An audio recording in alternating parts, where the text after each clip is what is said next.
Bonjour à tous, on se retrouve pour une nouvelle position avec ici le trait pour les noirs. Et on est en milieu de partie, une seule pièce a été échangée, donc un cavalier c'est tout. Les noirs ont une belle pression avec les deux tours en direction du pion ici, qui est d'ailleurs attaqué aussi par la dame, hein. Il donc attaqué 3 fois ce pion, attaqué 3 fois et défendu que 2 fois. Donc la question, est-ce qu'on pourrait le prendre tout simplement, hein. Bon là il n'y a pas d'attaque sur le roi directement, pas de menace de faire mat ou quoi que ce soit. Donc le seul coup vraiment forcé dans cette position c'est la prise du pion. Donc est-ce que c'est un bon coup ou pas? En tout cas, voilà une question intéressante. Qu'est-ce qui pourrait arriver si jamais ce pion est pris? Alors le problème après, c'est que la tour finalement sera clouée, et donc la dame ici sera attaquée derrière, hein. Vous voyez, si on prend le pion avec la tour, euh, bon, les noirs, les blancs ne pourront pas récupérer la tour directement. Par contre, étant donné que celle-ci ne peut pas bouger, ils auront peut-être le temps de faire quelque chose. Alors, un coup à envisager, évidemment, c'est le coup de cavalier en E1, hein, qui pourrait attaquer la tour. Et dans ces cas-là, les noirs ont la possibilité de prendre beaucoup de pièces, hein, pour la dame, en prenant la tour, ensuite le cavalier, ensuite le fou, ce qui fait pas mal de pièces. Donc ça, c'est intéressant. Si on fait ça et que le cavalier vient ici pour attaquer la tour, alors un coup de tour en C4 serait pas bon, hein, puisqu'il y aurait... alors l'idée, ce serait bien sûr de défendre la dame, et d'attaquer la dame blanche qui est pas protégée, en se disant si jamais il échange la dame, on reprend avec la tour et on a gagné un pion. Sauf que là, il y a une fourchette, et donc là, il y a une tour qui va disparaître. Par contre, si les noirs prennent la tour ici en E2, donc les blancs peuvent prendre la dame évidemment, les noirs vont récupérer le cavalier en faisant échec, le roi devrait bouger je pense. Et là, avant peut-être de prendre le fou, on va d'abord jouer le cavalier, euh, peut-être en C5, oui, parce que s'il vient en B6, le problème c'est qu'il y aurait le coup dame prend pion A7, A7 qui attaque le cavalier. Donc ici on mettrait plutôt peut-être le cavalier en C5 pour éviter qu'il soit pris par la dame. On pourrait prendre le pion, hein, en se disant que euh, de toute façon le fou C1 est cloué, qu'on pourrait prendre un autre pion derrière. C'est pas inintéressant, la prise du pion aussi. Mais ça c'est plus un coup forcé qui permet donc d'attaquer la dame, de récupérer ce pion ensuite et voilà, attaquer le fou, ça fait pas mal de pièces pour la dame, c'est assez intéressant. En fait, le problème de coups tour pont C2, c'est pas cavalier E1. Le problème de tour pont C2, alors si un autre coup envisagé, c'est B3, bien entendu, hein, un coup qui est assez simple, puisque la dame est attaquée, ça enlève la protection sur la tour, mais la dame noire va simplement revenir normalement en C6 pour protéger sa tour. Et si jamais le cavalier prend le pion ici, la tour pourrait prendre un C1 comme ça, hein, réattaquant la dame. Et si sur cavalier prend dame, les noirs reprennent simplement la dame en faisant échec et récupèrent le cavalier derrière, ce qui leur laisse 2 pièces pour la tour, hein, donc un avantage noir bien entendu. Donc sur ce coup B3, la dame va venir en C6 qui décloue donc la tour, qui la protège toujours et qui attaque le fou derrière. Donc c'est pas le coup qui nous gêne le plus. Le coup qui nous gêne le plus, c'est simplement le coup de fou qui se développe en F4. Et c'est d'ailleurs pour ça que les noirs n'ont pas pris pion C2, hein, dans la partie, hein. Ils ont joué un autre coup et la partie a été nulle très rapidement. Et pourtant, le coup tour pont C2 était un bon coup.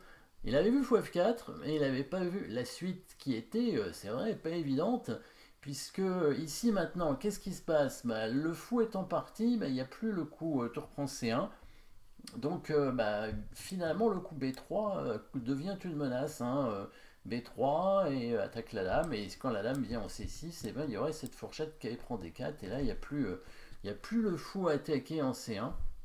Et la tour noire est clouée toujours. Voilà, là les noirs ont pas envisagé, hein, le prochain coup, hein, que vous pouvez essayer de trouver. La combinaison commence ici, on va dire. Alors, c'est pas une combinaison qui gagne du matériel, hein, c'est une combinaison qui va le conserver tout simplement et qui va obtenir, je pense, un bon avantage avec les noirs. Ici, on a gagné un pion avec les noirs. On va conserver l'équivalent d'un pion, alors d'avance, pas dans toutes les variantes, hein. Il y a des variantes où on n'aura pas forcément un pion d'avance, mais une position de... En tout cas, le matériel va être déséquilibré, hein, le matériel va être déséquilibré, mais il y a l'équivalent d'un pion d'avance pour les noirs la plupart du temps, dans la plupart des variantes, ou alors une attaque, une activité de pièces très intéressante ici. On remarque beaucoup de pièces non protégées hein, chez les blancs. Les deux fous sont pas protégés et le cavalier aussi n'est pas protégé, ce qui donne beaucoup de possibilités pour des attaques. Alors on voit pas comment le fou H3 va être attaqué, ni le fou F4 d'ailleurs, bien que peut-être vous avez remarqué qu'il est sur la rangée de la dame noire, et ça peut donner un indice, hein, une petite idée par rapport à ça, avec la prise du pion ici. Regardez, fou prend pion, forcé, c'est un coup forcé puisque la dame est obligée de prendre le fou. La tour va prendre la tour, la dame pareil va reprendre la tour, coup forcé, et là le pion qui avance attaque à la découverte sur le fou et la dame. Ça commence comme ça, regardons. Fou prend pion D3. Donc là il n'y a pas tellement le choix, hein. La tour est attaquée en E2, c'est quand même un vrai coup forcé, puisque en plus quand on prend la tour on réattaque la dame derrière. Donc dame prend fou, la tour prend, dame prend, tout ça ce sont des coups forcés. Alors pour l'instant les noirs ont quand même donné une pièce, hein, pour deux pions quand même malgré tout. Le pion qui avance, donc une attaque à la découverte, donc c'était ça l'idée de l'attaque sur la pièce non protégée. Par contre, bah là la dame n'est pas obligée de prendre le pion évidemment, elle pourrait venir sur une case qui protège le fou bien entendu. Et là les noirs vont continuer à faire des coups forcés. Alors, que ce soit la case E3 ou la case D2, on va pouvoir attaquer la dame avec soit le fou, soit la tour. Donc en D2, on monterait la tour en C2, ce qui permettrait de forcer la dame à bouger et le fou devrait être récupéré. Si jamais la dame ensuite viendrait en C3, il y a cette fois le fou qui arrive en C5, réattaquant la dame, l'obligeant à partir, et en plus il y a une attaque sur le pion F2. Si la dame prend le pion en D3, on va regarder ça, tour C2, dame prend D3, voilà. Là, les noirs prennent le fou maintenant en F4, ils laissent la tour, mais ils récupèrent le cavalier derrière et réattaquent le fou. Donc on voit là les pièces non protégées ici qui ont été rapidement prises, voire attaquées directement. Donc le fou qui se fait attaquer, s'il bouge, il y a ce pion qui est attaqué aussi, et l'autre pion aussi avec le cavalier. Donc si on regarde bien le matériel pour l'instant, alors il n'y a pas grand chose, il y a cavalier et pion contre tour, sauf que le fou est attaqué, donc les noirs vont récupérer un pion. Si jamais ils mettent son fou en G2, la dame prend le pion en G4. Donc là, il y a deux pions et un cavalier pour la tour, ce qui est déjà suffisant au niveau matériel pour les noirs, mais en plus, les noirs vont récupérer encore un pion, puisque ici, les pions ne sont pas protégés. Et si le roi vient protéger le fou comme ça, le cavalier va prendre le pion, pareil, hein, on réattaque encore un pion ici. En plus, le roi est en danger, hein, puisqu'il y a le fou qui arrive. Donc on voit que dans cette position, les noirs n'ont pas d'avantage matériel, mais ont une position active très forte, avec une dame bien avancée, un cavalier qui est là, on connaît la force du couple dame-cavalier, et un beau pion passé ici, hein, protégé. Donc avantage noir dans cette position. Deuxième variante, avec le coup de dame en E3. Cette fois, le fou vient directement C5 pour attaquer la dame. Alors la dame doit défendre le fou, hein, s'il prend le pion, le fou est perdu. Donc maintenant dame D2. Donc l'idée c'est que maintenant il n'y a plus de tour C2. Mais maintenant, nouvelle combinaison avec le fou qui prend le pion ici sur échec. Le roi ne peut pas prendre parce qu'il y a la tour qui arrive pour faire une enfilade tout simplement. Et si la dame prend le fou, ben, la dame noire prend le fou en F4. Et ici, on compte pareil le matériel. Les noirs ont tous leurs pions, les blancs n'en ont que 5. Donc 3 pions pour le fou. Donc les blancs ont un fou de plus, mais 3 pions. Donc c'est à peu près égalité matérielle, sauf qu'ici il y a un très fort pion passé. Il y a un pion ici qui est difficile à défendre, avec une tour en plus qui descend, hein, le roi blanc est en danger.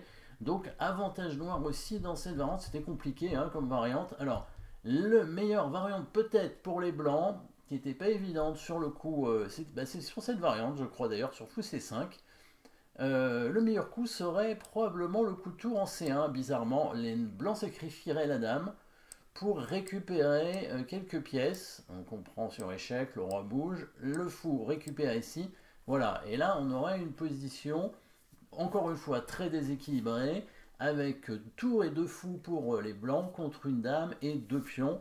Bientôt un troisième certainement. Donc là aussi, avantage noir. D'ailleurs, c'est peut-être pas forcément le meilleur coup hein, de prendre le pion.